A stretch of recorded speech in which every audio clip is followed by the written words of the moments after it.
Assalamualaikum warahmatullahi wabarakatuh. Kali ini kita bakal buat larutan untuk turun cangkok ya.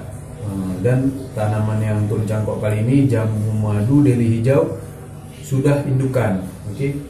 Pertama-tama kita ambil dulu air. Ini saya pakai air sumur ya. Ini sumurnya ya. Oke, saya penuhkan dulu. Enggak saya penuhkan tapi setengah dari ember ini aja. Kita hitung sama-sama berapa.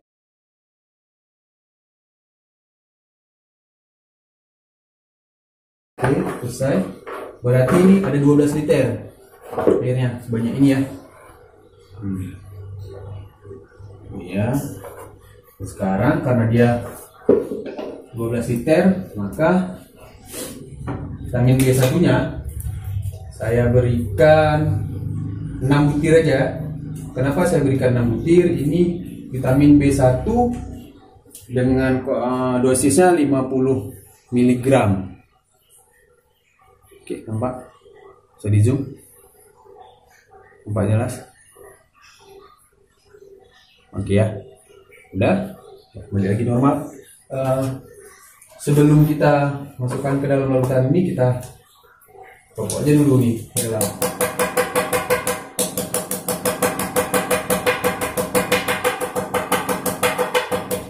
Jadi kenapa kita tokok-tokok seperti ini? Biar dia hancur terus gampang larut di dalam air.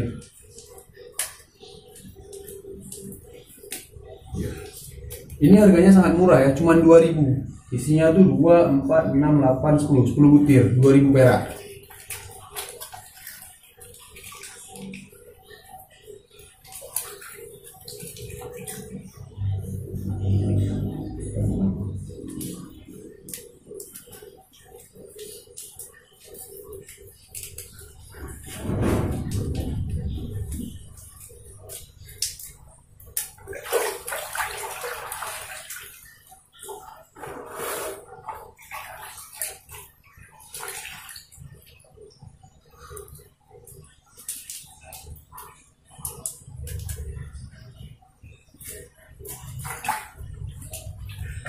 Vitamin B1 ini gunanya untuk anti stres, agar tanaman nggak gampang stres.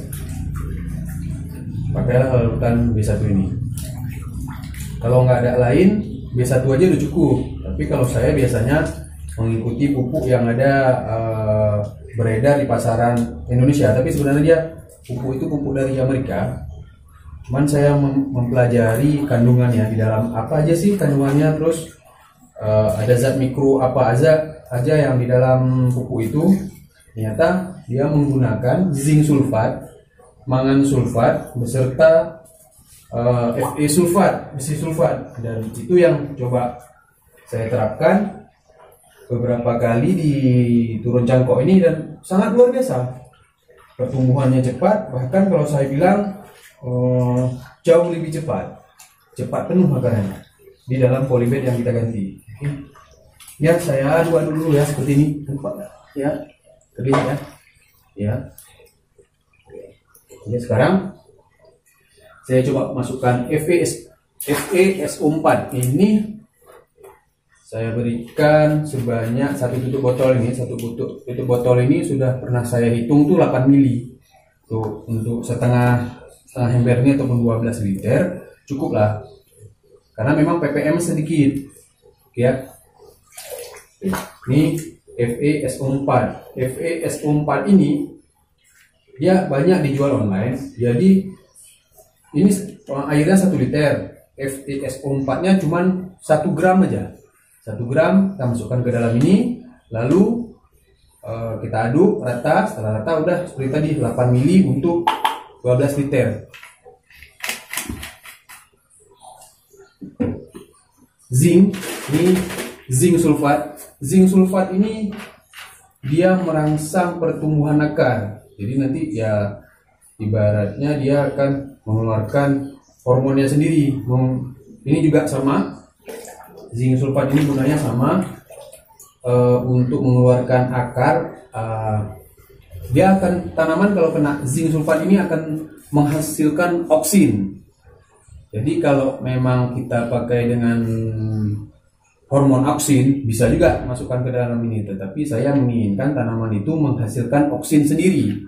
Dengan menghasilkan oksin sendiri artinya dia udah siap, dibandingkan kita arahkan menggunakan hormon oksin. Hormon oksin itu banyak beredar di pasaran dengan merek misalnya Atonik, ataupun ada beberapa lagi merek-merek yang lain saya punya, tapi kadang-kadang saya gunakan itu dengan vitamin B1 bisa juga. Nggak menjadi hal yang berbeda, cuman kali ini saya ingin menggunakan pupuk yang kita bisa racik sendiri. Mudah-mudahan ini bisa saya bagi, bisa saya share bagaimana cara membuat zinc sulfat, Fe sulfat, dan mangan ini mangannya dari baterai ya, dari baterai remote, baterai jam dinding lebih tepatnya. Ya, dari bekas baterai jam dinding.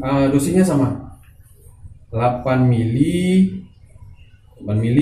kita masukkan ke dalam 12 liter air. Oke. Ini bisa dibilang bahan-bahannya tuh bahan-bahan yang sampah ya kalau kita bilang, maksudnya barang-barang yang udah nggak terpakai lagi, tetapi kita dengan kreativitas dan pemahaman kita tentang unsur-unsur pupuk ini, kita bisa memanfaatkannya sebagai pupuk. Ini nanti akan saya kupas satu persatu ini bagaimana cara membuatnya. Tapi untuk sementara ini kita bahas saja sekitar untuk membuat larutan turun cangkok. Inilah dia.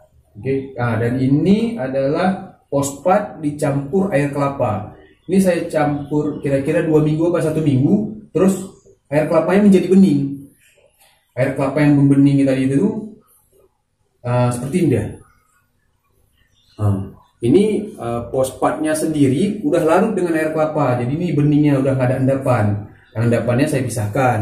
Nanti saya taruh air kelapa lagi. Nanti akan menghasilkan ini lagi. Seperti ini lagi baru kita ambil lagi. Fosfatnya itu berasal dari SP36 atau TSP juga boleh. Ini dosisnya 1 tutup ini. Ini 1 tutup ini kurang lebih 5 mili. Jadi 1 sendok makan ya. Oke, ini aromanya manis. Mungkin karena ada bau air kelapanya. Nggak berbau bakteri gitu ya, nggak ada bubuk tape, nggak ada. Oke, selesai semuanya. Lalu saya ingin air ini kaya akan oksigen. Kenapa saya memakai ataupun menginginkan dia kaya akan oksigen? Jadi gini, akar itu menyerap unsur hara, dia tidak akan menyerap unsur hara tanpa adanya oksigen. Jadi kalau nggak ada oksigen, tanaman sulit untuk menyerap unsur hara yang ada di sekelilingnya. Pasti ada oksigen. Itu bukan kata saya, tapi kata ahli hortikultura dan para ahli yang sudah meneliti ini sebelumnya, dan memang cukup ajib oksigen ini. Saya menggunakan hidrogen. Oke, kelihatan hidrogen peroksida ini yang kandungannya 50% ya. Ini nggak usah banyak-banyak, 3 mili aja. Tapi hati-hati, ini reaktif. Sekali lagi, ini reaktif ya. Oksidator ya, bahan oksidator. Dia bereaksi. Jadi kalau belum terbiasa main ini, gunakan sarung tangan. Kalau enggak, carilah yang kandungannya jangan 50%, melainkan cuma 3% aja. Biasanya ada dijual. Kandungan yang 3% itu di apotik ada dijual. Kalau ini kan 50%. Kalau yang 3% itu ya masukkan aja ke dalam ini 10 mili. Tapi kalau seperti ini jangan masukkan 10 mili. Bukan tidak bisa, bisa. Tetapi reaksinya jauh lebih kuat, oksigennya lebih banyak. Takutnya kering hangus. Oke, kita buka.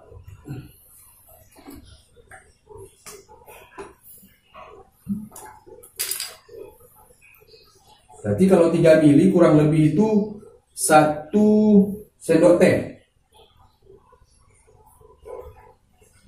Nah, ini ya. Saya ya, segitu aja.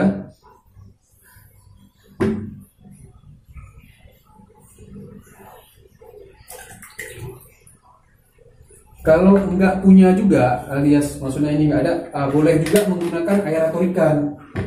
Nah, gunakan aerator ikan juga boleh. Jadi selagi dicangkok, selagi tanaman dicangkok yang direndam di sini, maka taruh aerator ikan. Aerator ikan itu yang gelembung-gelembung, yang keluar gelembung-gelembung di dalam air. Nanti kita contohkan. Nah, nanti biarkan aja sejam di situ aeratornya. Saya udah pernah coba sebelumnya. Dulu saya nggak punya ini. Saya punya aerator ikan. Ya udah saya pakai aerator ikan aja. Jadi aerator ikan itu juga bisa untuk buat komposti. Oke. Ini kita biarkan sesaat karena nanti kita mau turun cangkoknya. Tapi sebelumnya saya akan tunjukkan dulu seperti apa aerator itu. Oke, yuk ikut. Push. Oke. Inilah yang disebut aerator ya. Aerator untuk ikan. Ini ada ikannya nih. Ini ember hitam, ikan hitam. Jadi nggak kelihatan. Jadi ya gelembung-gelembung ini hasilnya. Nah, ini taruh dalam air, nah menghasilkan gelembung. Nampak ya? Dia dicolokkan ke listrik, ya harus dicolokkan ke listrik nih, seperti ini. Jadi inilah aerator. Silahkan gunakan ini kalau tidak punya H2O2. Luar biasa kemampuan aerator nih, saya bilang luar biasa kalau memang kita nggak punya H2O2. Cuman kelebihannya H2O2 reaksinya langsung cepat ya. Kalau ini kan butuh waktu beberapa, 1 jam, 2 jam. Oke, tapi silahkan pilih sendiri alternatifnya ya. Oke, gitu aja dulu. Kita balik lagi ke tanaman jambu saya yang akan kita turun cangkok. Oke, kali ini kita akan turun cangkok jambu madu yang sudah mengeluarkan bunga. Ya, jangan takut, bunganya mau rontok mau enggak, yang penting dia selamat aja dulu. Insya Allah dia rontoknya enggak akan ekstrim. Ya.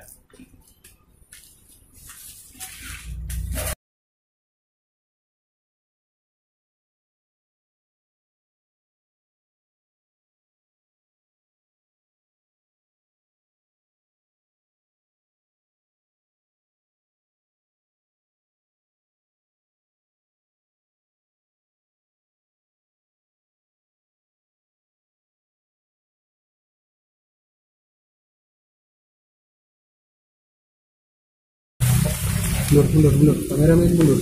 Ya inilah tampilannya jadi dia nih ada di satu batang, tapi kita cangkoknya 3 satu batang ya.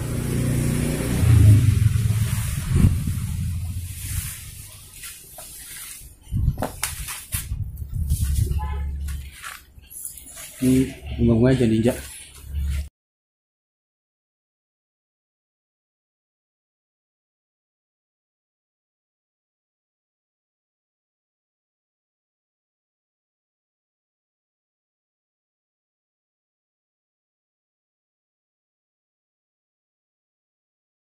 Inilah suasana untuk karantina. Kalau sudah nanti kita turun cangkok. Jadi dia nggak boleh kena matahari langsung. Saja paranet seperti ini. Ya. Kali ini kita turun cangkok yang batangnya jauh lebih besar. Ya. Percabangannya luar biasa dan sudah mengeluarkan bunga. Ini udah langsung jadi indukan ya, bisa untuk di kebun. Jadi kita lihat akarnya.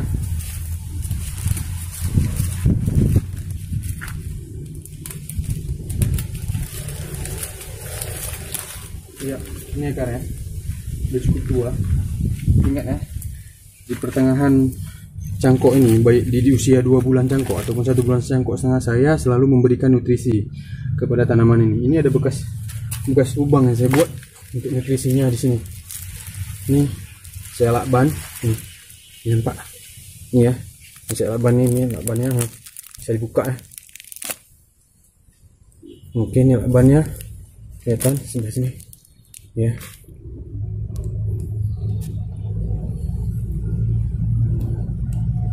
Nah, ini lubang ya.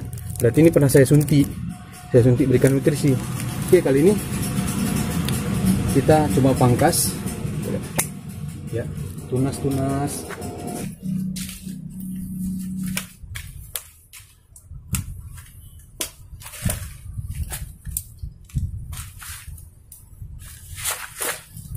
artinya udah menunjukkan hampir jam 7 ya.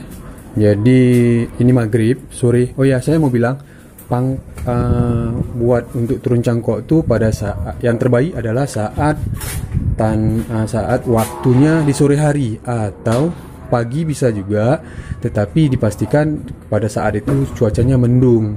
Nah, kalau misalnya siangnya bakal panas, nanti dia akan melewati masa yang jauh lebih jauh lebih berat untuk dilewati oleh tanaman ini, karena pengaruh dari suhu dia melewati jam 12 siang. Tapi kalau ini dia udah turun cangkok di suhu yang terus menurun, dan akhirnya dia bisa survive. Ini enggak saya langsung tanam dulu. Kenapa? Saya bilang karena ini udah mau maghrib ya. Jadi saya merendamnya ini semalaman. Jadi besok pagi baru saya lakukan penanaman. Ini bisa dibiarkan selama semalaman. Kenapa? Karena tadi larutan yang kita buat menurut saya itu sangat ringan. Artinya 12 liter cuma 6 butir B1. Tapi seandainya 12 liter adalah 12 butir, artinya setiap 1 liter itu mengandung 50 mg B1. Sebaiknya itu 1 jam aja. Kenapa seperti itu? Berarti dia lumayan pekat larutannya. Kalau larutannya pekat tuh ya 1 jam udah cukup. Tapi nanti kalau kelamaan takut keracunan, dikhawatirkan. Walaupun saya belum pernah mencoba seperti itu, tapi kalau dengan cara ini saya udah pernah mencoba dan alhamdulillah selamat. Sampai dengan besok pagi baru saya coba untuk menanamnya ya. Itu kalau nggak salah saya di video turun cangkok jambu citra. Nah, oke, ini waktunya juga sama, mau maghrib, jadi begitu dulu guys. Ini lumayan tinggi ya guys, bahkan ini jauh lebih tinggi dibandingin saya. Saya itu tingginya 175, kalau ini mungkin 190-an atau hampir 2 meter nih. Saya rasa 2 meter ya. Ini ya, saya coba potret posisi kameranya.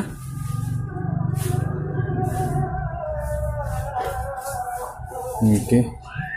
Ya, cukuplah buat jadikan indukan. Ingat, ini seperti ini suasananya ya. Kita berikan paranet. Ini dari tembok. Di sana memang nggak di paranet, tapi panas mataharinya saya tahu betul nggak menyengat di sini ya. Dan di sini juga ada rumah ya. Jadi tetap dengan matahari yang minim, intinya gitu. Tetap dengan sinar matahari yang minim dan panas yang minim juga. Itu harapan saya. Baiklah, kita lanjutkan video ini. Udah tanggal 26 ya, tanggal 26.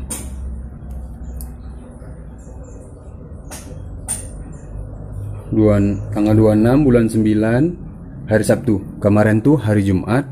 Dan ini sekarang menunjukkan pukul 10:15.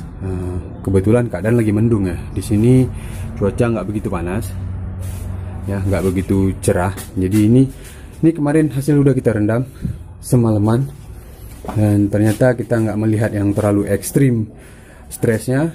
Baik daun muda ini, ya. Oke aja, baik-baik aja daunnya. Ini juga yang paling lebih muda lagi, masih lembut. Tapi dia juga enggak begitu ekstrim layunya. Oh ya, kita lihat akarnya bagaimana penyerapannya. Wah, ternyata airnya udah penuh. Maksudnya airnya udah penuh masuk ke dalam kokopitnya. Oke, kali ini kita bakal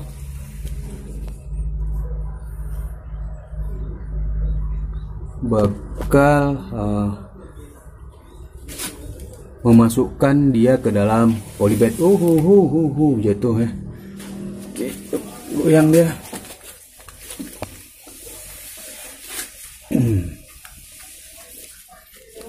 Oke, baiklah, untuk cara menanamnya sendiri sebelumnya saya akan copot dulu batu bata ya.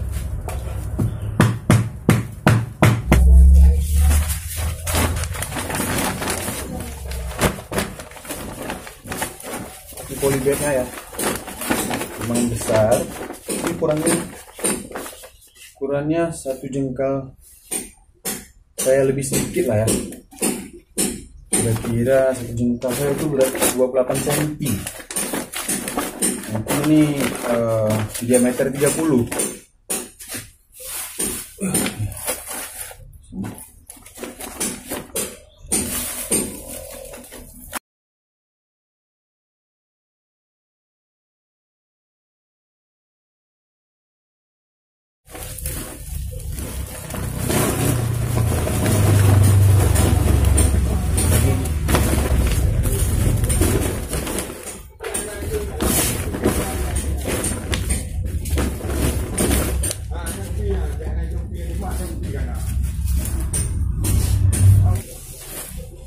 Besar ya, nampak ya kan ya, udah besar-besar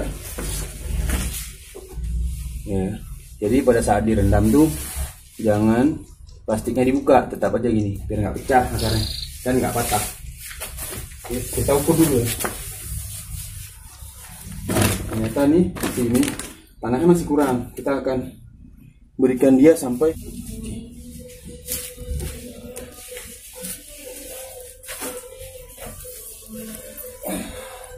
oke, ini ya.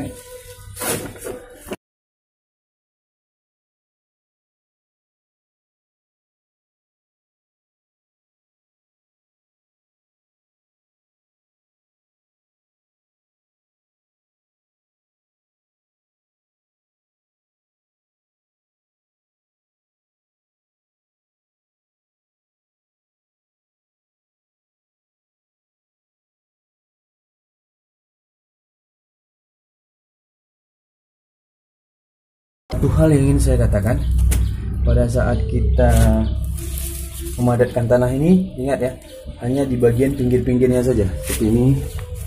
Nah, jangan sekali-sekali seperti ini. Nah, jangan sekali-sekali memadatkan di bagian tengah, nanti akarnya patah.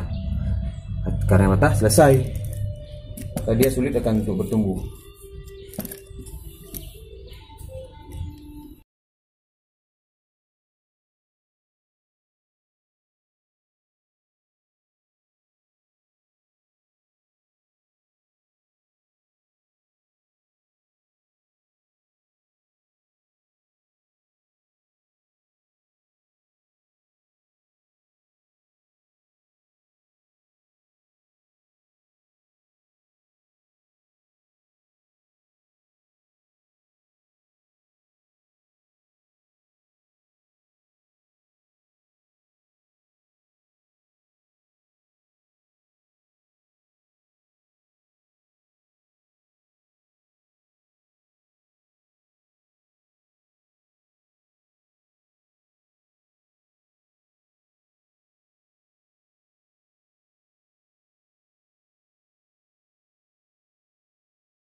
Oke, ini saya ambil dua dulu ya.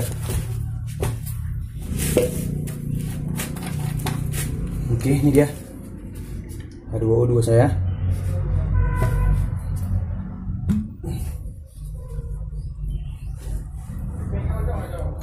Oke, saya berikan 3 mili aja. Jangan kena tangan ya, ini pedih rasanya. Kena tangan, nyut-nyut. Oke, ini kita berikan ke air ini. Ya, kita tuangkan. Oke, udah. Tuh, ini sebagai contoh aja ya, satu ya. Oke, lalu kita aduk dulu biar dia oksigennya merata.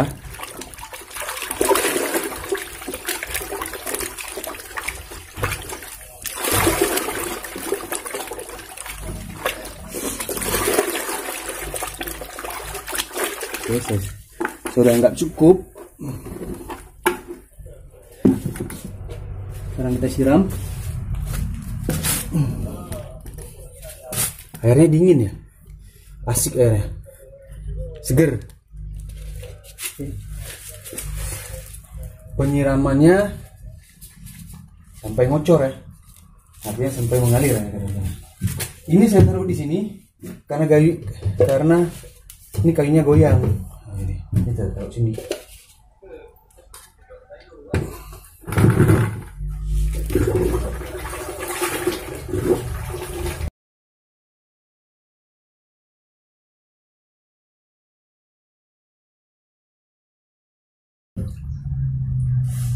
Udah kedap dianya.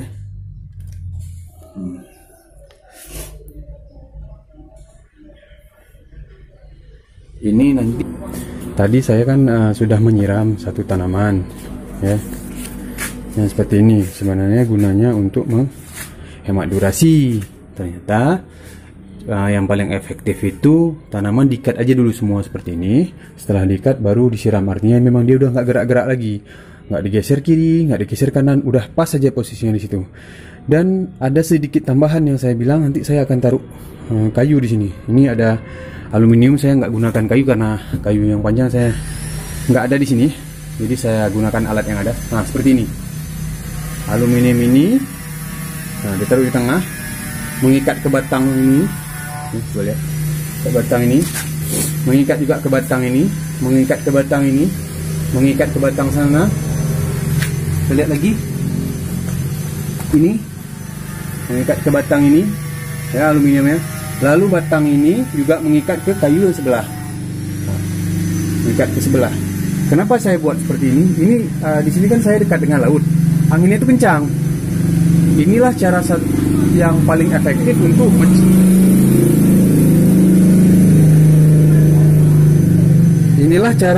efektif untuk mencegah stres kembali, guncangan akar tergoncang, dan membuat akar patah, membuat akar shock. Jadi inilah dia yang sering dilakukan oleh para petani. Mereka membuat seperti ini. Nah, kayu sini saling mengikat. Ini insya Allah nggak akan goyang lagi, akar nggak akan goyang. Walaupun goyang di atas nih, akar nggak akan goyang. Ya, ini juga demikian. Ini juga demikian ya. Semuanya ini sekarang. Ya, nanti ini dia. Nah, ini tanamannya. Ini cairan atau larutan B1 ya, yang dicampur dengan beberapa unsur yang lainnya, dan udah ditambahkan lagi ini H2O2 nya. Oke. Iya.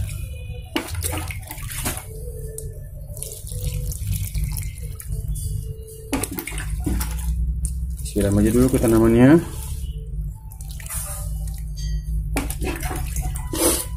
Juga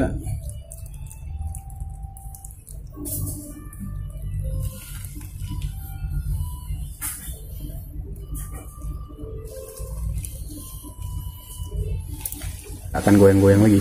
Oke, demikian saja teman-teman semua. Terima kasih. Assalamualaikum warahmatullahi wabarakatuh. Mirja Baldi, kalian tetap menginspirasi. Bye bye.